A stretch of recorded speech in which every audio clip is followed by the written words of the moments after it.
नमस्कार, मैं हूं अंकुर और आप देख रहे हैं सत्यहिंदी.com। आइए एक नजर डाल लेते हैं अब तक की सुर्खियों पर।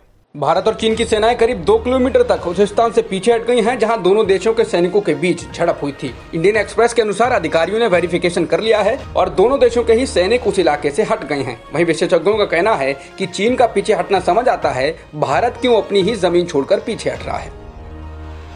भारत और चीन की सेनाओं के पीछे हटने की खबरों के बीच चीन के विदेश मंत्रालय का इस मुद्दे पर बयान आया है। चीन ने कहा है कि दोनों देश सीमा पर तनाव कम करने की दिशा में आगे बढ़ रहे हैं। हालांकि चीन ने अपने बयान में साफ तौर पर यह नहीं कहा कि उसकी सेना पीछे हटी है या नहीं।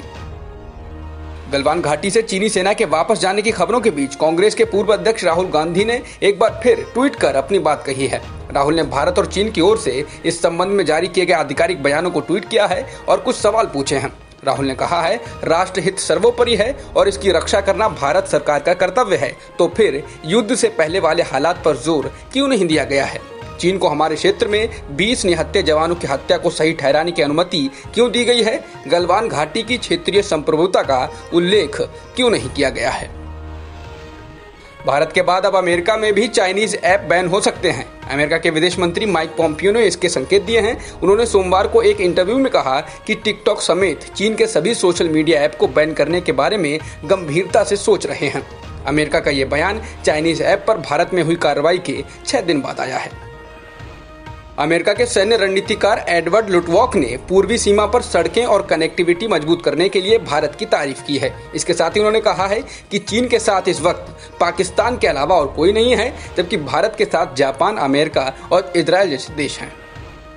कानपुर के बिकरू गांव में 8 पुलिस वालों की हत्या के मामले में हैरान करने वाले तथ्य सामने आ रहे हैं। सोमवार को बिल्हौर सर्कल के तत्कालीन डीएसपी देवेंद्र मिश्रा की एक कथित चिट्ठी सामने आई है। तत्कालीन एसएसपी अनंत देव को भेजी गई चिट्ठी में चौबेपुर थाना इंचार्ज विनय तिवारी पर अपराधियों को बचाने का आरोप लगाया गया है और कार्रवाई की मांग की गई है।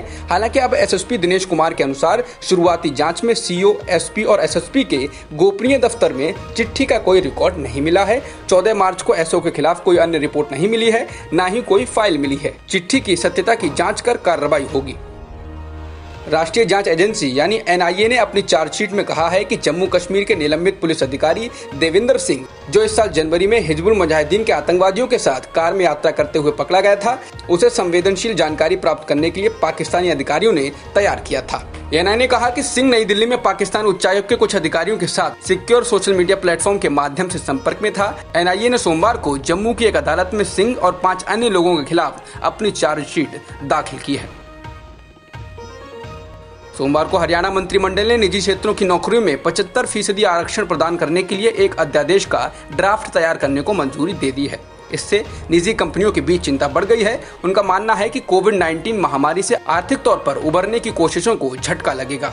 एक आधिकारिक बयान में कहा गया है कि स्थानीय उम्मीदवारों के ड्राफ्ट को मंत्रिपरिषद की अगली बैठक में पेश किया जाएगा। बयान में कहा गया है कि अध्यादेश प्राइवेट कंपनियों, समाजों, ट्रस्टों, साझेदारी फर्मों आदि में प्रति माह 50,000 रुपए से कम वेतन वाली नौकरियों के लिए स्थानीय उम्मीदवारों को नए रोजगार का 75% प्रदान करेगा।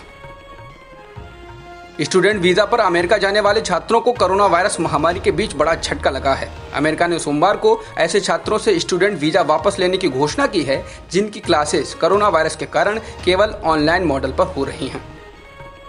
संयुक्त राष्ट्र के पर्यावरण से जुड़ी एक संस्था का कहना है कि अगर इंसानों ने इसी तरह जंगली जीवों को मारना और उनका उत्पीड़न जारी रखा तो उसे कोविड-19 जैसी अन्य बीमारियों का सामना करना पड़ सकता है। भारत में एक दिन में कोरोना संक्रमण के 22,000 से अधिक मामले सामने आए हैं और 467 लोगों की मौत हुई है, जिससे देश में कुल संक्रमितों की संख्या 7,19,000 से अधिक हो गई है और मरने वालों का आंकड़ा 20,000 से ज्यादा हो गया है। फिलहाल एक्टिव केस 2,60,000 के करीब हैं। बता दें, कोरोना प्रभावित देशों की सूची में रूस को पीछे छोड़कर भारत तीसरे स्थान पर पहुंच चुका है। भारत में एक दिन में 2,41,000 से अधिक कोरोना सैंपल्स की टेस्टिंग की गई है, जिससे देश में कुल टेस्टिंग का आंकड़ा 1 करोड़ को पार कर चुका है। आईसीएमआर के आंकड़ों के अनुसार अब तक कुल टेस्टिंग 1 करोड़ 2 लाख से अधिक हो चुकी है। जॉन्स हॉपकिंस यूनिवर्सिटी के अनुसार दुनिया में संक्रमितों का आंकड़ा 1 करोड़ 16 लाख के करीब हो चुका है और मरने वालों की संख्या 5,37,000 से ज्यादा है। फिलहाल 67 लाख से अधिक लोग ठीक भी हो चुके हैं।